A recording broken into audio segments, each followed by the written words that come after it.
Hot topic ఇంకా hot topic అని అలా ఆలోచిస్తారు. అదే అయితే వాస్తవానికి కూడా నేనేం మర్చిపోలేదు. ఎందుకంటే పొద్దున నేను నా బిడ్డ ఇద్దరం ఇట్లా కూర్చొని టీవీ చూస్తా ఉన్నాం. మా బిడ్డ ఎన్నడలేని వచ్చి కుర్చీలో కూర్చొని చూస్తూ ఉంది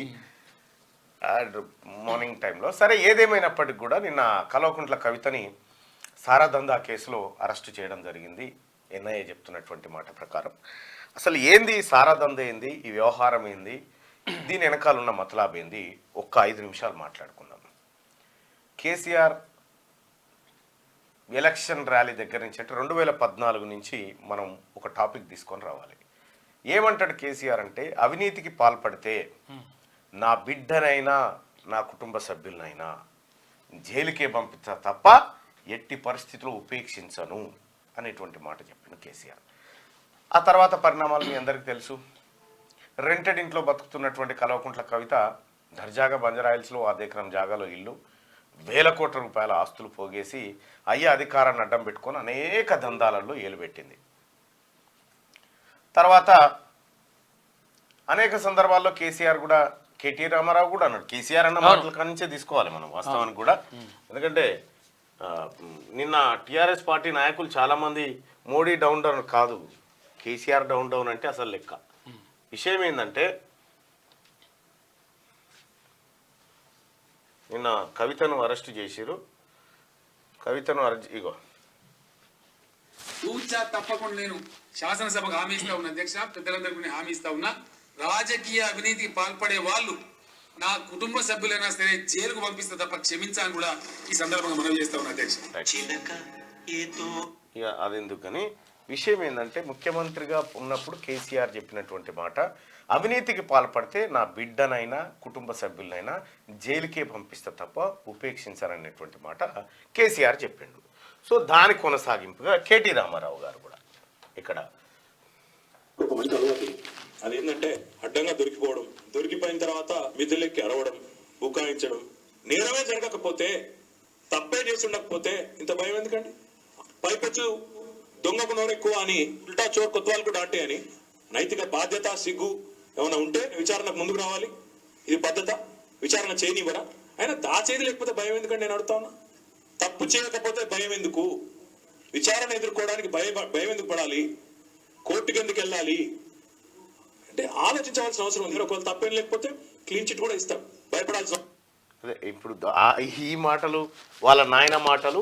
తర్వాత ఈడీ లిక్కర్ కుంభకోణానికి సంబంధించి ఈడీ ఢిల్లీ మెట్రోపాలిటన్ సిటీలో, ఢిల్లీ రాష్ట్రంలో కేంద్రపాలిత ప్రాంతంలో లిక్కర్ పాలసీకి సంబంధించినటువంటి వ్యవహారంలో సౌత్ గ్రూప్ పేరుతోటి కవిత నాయకత్వం వహించి అరుణ్ రామచంద్ర పిల్లయ్యతో పాటు మరికొంతమంది గ్యాంగ్ ఏర్పాటు చేసి ఢిల్లీలో ఉన్నటువంటి మద్యం షాపుల్లో 668 దాదాపుగా మద్యం షాపులను ఈమె గ్యాంగ్ దక్కించుకుంది.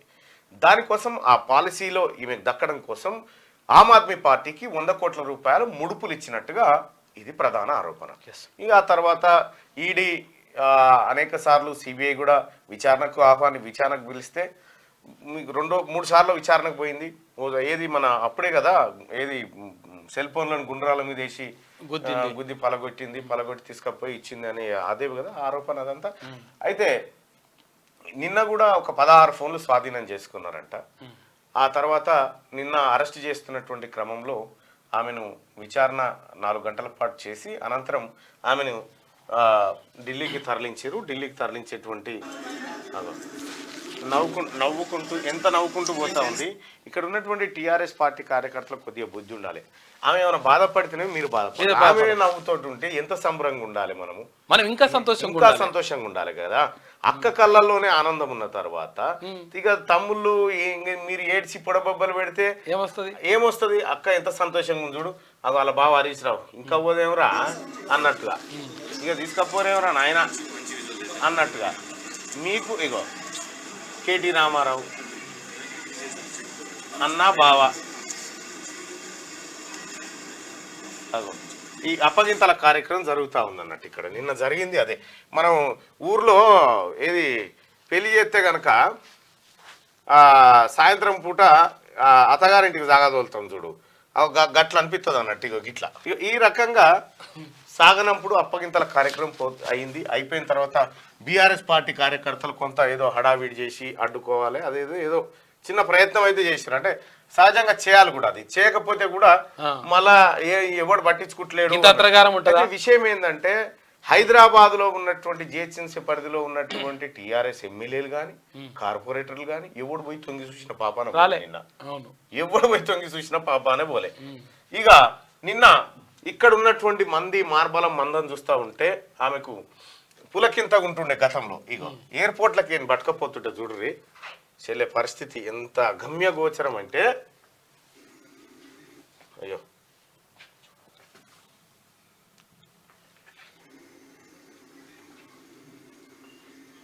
వస్తలేదేంది, ఫార్మాట్ మారిందా ఏంది?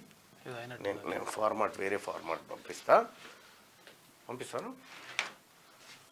నిన్న ఎయిర్పోర్ట్లోంచి ఒక నిందితురాల్ని తీసుకుపోతున్నటువంటి దృశ్యాలు ఏవైతే ఉన్నాయో ఆ దృశ్యాలు అవి చాలా అద్భుతంగా కనిపిస్తూ ఉన్నాయి.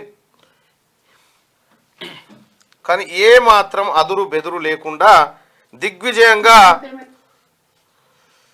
ఆమె ఏం పెడతావు అన్న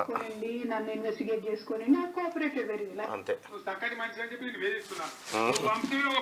తెచ్చేవాడు దొరికే అది అబద్ధమా, నిజం కాదా? ఆ దొంగతనంలో నీ పాత్ర లేదా? నీ వాయిస్ రికార్డ్ లేదా? ఉన్నదా లేదా? ఉన్నాయని ఎత్తుకొని పోతున్నారు. మీరు గతంలో వచ్చిన డైలాగులు మీకే సూట్ అవుతా ఉన్నాయి కేసీఆర్ గారు.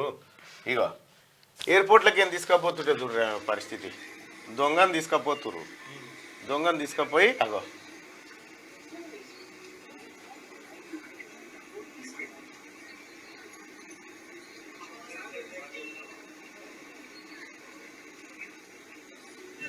వాళ్ళ చేతిలోకి వెళ్ళిపోయింది చెల్లె. ఇంత ఇంత ఇంత గుండె ధైర్యం చెడుతూ ఉంటుంది పోతున్నా కొద్దికి, పరిస్థితులు అట్లుంటాయి కాబట్టి. ఇక ఇంకొక విషయం ఏంటంటే నిన్న ఆమెను అరెస్టు చేస్తున్నటువంటి సందర్భంలో కేటీ రామారావు ఈడీ అధికారులతో బాయ్స్కు దిగిండు. బాయ్స్కు దిగి ఇగో వాళ్ళతో లొల్లి పెట్టుకుంటా ఉన్నాడు. అంటే దీంట్లో మనం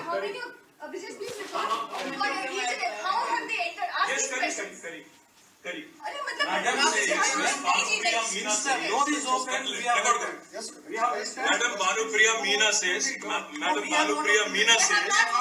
search is over and arrest warrant is produced, and now she says, hold on, and now she says we can't come in, family cannot come in, and she also says that she has no transit warrant, she cannot produce before. Right. ఇక్కడ KT Ramarao గారు అక్కడ ఆమెను arrest warrant ఇచ్చిన సందర్భంలో అయితే వాస్తవానికి ED ఆ వ్యవహారం అంతా జరుగుతున్న సందర్భంలో ఎవరిని కూడా లోపలికి అలౌ చేయరు. దౌర్జన్యంగా లోపలికి ఎంటర్ అయిపోయాడు కేటీ రామారావు. ఎంటర్ అయిపోయి ఆ ఈడీ అధికారుల మీద కొద్దిగా దురుసుగా ప్రవర్తించి ఆయన జర ఏదో చెప్పబోయిండు. అయితే దాన్ని వీడియో రికార్డ్ చేయించారు. అయితే ఏంటంటే ట్రాన్సిట్ ఆర్డర్ ఉండాలి, ఆ ఆర్డర్ ఉంటేనే ఈమెను అరెస్ట్ చేయాలి, లేకపోతే లేదు.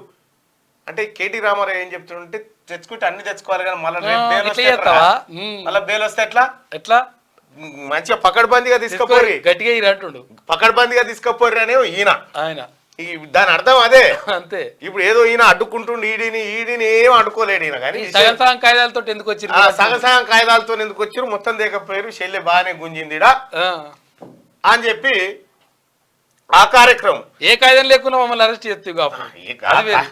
ఇక కేటీ రామారావు ఇట్లుంటే ఇంకొక వీడియో ఉంటుందా, ఆయన పేరు ప్రశాంత్ రెడ్డి ఎవరు అడ్డుకోరు సార్, మీరు తీసుకపోవచ్చు అని చెప్తున్నాడు. నాకు అర్థం కాలే, మిమ్మల్ని ఎవరు అడ్డుకోరు, ఫుల్ డాక్యుమెంట్స్ లేకుంటే ఎట్లా వస్తారనేది ఒక ప్రధానమైనటువంటి బాధ వాళ్ళలో కనిపిస్తూ ఉంది. కానీ నేను మొన్ననే చెప్పిన, కేసీఆర్ నీ బిడ్డ కూడా ఏడ్చే రోజు వస్తుంది, నువ్వు చాలా మంది బిడ్డలు ఏడిపించినావు కదా, నీ బిడ్డ కూడా ఏడ్చే రోజు వస్తుందని మొన్ననే చెప్పిన. ఆ వీడియో చూడరు ఒకసారి. బిడ్డలు ఏడవకపోతే నిన్ను పట్టించుకోకపోదు వాస్తవాన్ని కూడా. నా బిడ్డల కళ్ళలకే నీళ్లు చూపించిన బిడ్డ, నీ బిడ్డ కూడా ఏడుస్తుంది ఒక రోజు. బిడ్డలే కాదు పెద్దమ్మను కూడా అందరినీ. ఈ రకంగా నువ్వు చేసిన పాపం, ఎస్ నువ్వు చేసినటువంటి నేరం, నువ్వు చేసినటువంటి మోసం అంతా నీకే చుట్టుకుంటుంది కేసీఆర్. నువ్వు ఏమనుకుంటున్నావు అంటే నేను అన్నిటినీ జయిస్తా, అన్నీ నాకు అనుకూలంగా జరుగుతాయని నువ్వు భ్రమపడ్డావు బిడ్డ. నీ భ్రమలన్నీ తొలగిపోయినాయి. అయితే నేను ఈ అరెస్టును నమ్ముతానా అంటే మరి నేను నమ్మనయా. ఈ అరెస్టు ఎందుకు జరిగింది, ఏం కథ అనేది అది మళ్ళీ మాట్లాడుకొని చెప్పుకోవాల్సిందే మనం. ఈ అరెస్టు వెనకాల ఎవరుంటారు, ఈ అరెస్టు కథ ఏంది, ఇంత శీఘ్రంగా వేగంగా ఎందుకు. ఎక్కడనో చూసిందన్నా నేను, ఈమె ఏది మేము ఎవరం అడ్డురాము అని చెప్పి అని అంటాడు. ఎవరు ఈయన, ఎవరు కేసీఆర్ అంటాడా? ప్రశాంత్ రెడ్డి బయట గేట్ కాడ ఓకే ఓకే ఆ సూడు ఉంటుంది. Okay right. మేము ఎవ్వరం అడ్డురాము, మీరు పని ఏసీపీ గారు మీరు తీసుకపోవచ్చు. మేము ఎవ్వరం అడ్డురాము sir, please welcome. Sharath sir వచ్చిండు. అయితే ప్రశాంత్ రెడ్డి గారు మన మాజీ మంత్రి గారు ఆయన ఏమంటాడంటే మేము ఎవరం అడ్డురాము, మీరు జాగ్రత్తగా తీసుకోకండి అని చెప్తా ఉన్నాడు సార్. మరి వీళ్ళకి కూడా ఎందుకు వచ్చింది. ఇంకొకటి రెండోది ఏంటంటే కేటీ రామారావు గారు ఆ ఈడీ ఆఫీసర్లతోటి ఆయనతో పెట్టుకుంటా మీరు అన్ని పత్రాలు దేక సగం ఎందుకు తెస్తారు, మీరు వేసుకపోతే గట్టి వేసుకపోవాలి అనేటువంటి విధానంలో ఇంకా తీసుకపోరేమన్నా నాయన ఎంతసేపు నిలబడాలని హరీష్ రావు గారు. ఆమె పాపం కల్వకుంట్ల కవిత గారు, ఆమెకు లేని బాధ, ఎంత సంతోషంగా, ఎంత హ్యాపీగా, చాలా హ్యాపీగా, ఎంత నవ్వుకుంటూ, తల్లిగారింటికి పోతున్నట్టు పోతుంది. ఎక్కడి తల్లి గారి కథ, ఎక్కడి లెక్క, ఎంత హ్యాపీగా తన నిజంగా కల్వకుంట్ల కవిత గారికి హ్యాట్సప్ చెప్పాలి. ఎందుకంటే ఆమెకే వచ్చింది అవకాశం, నిరూపించుకునే అవకాశం. భరత వంశము నేలే గొప్ప కుమారుని గాని నువ్వు రావాలి తల్లి అని చెప్పేసి ఆమె రుక్మిణి ఆమెను ఓదార్చుతూ పంపుతుంది అనమాట. ఇది చాలా గొప్ప సీన్. ఇది ఈ సినిమా ఒక గొప్ప కళాఖండం.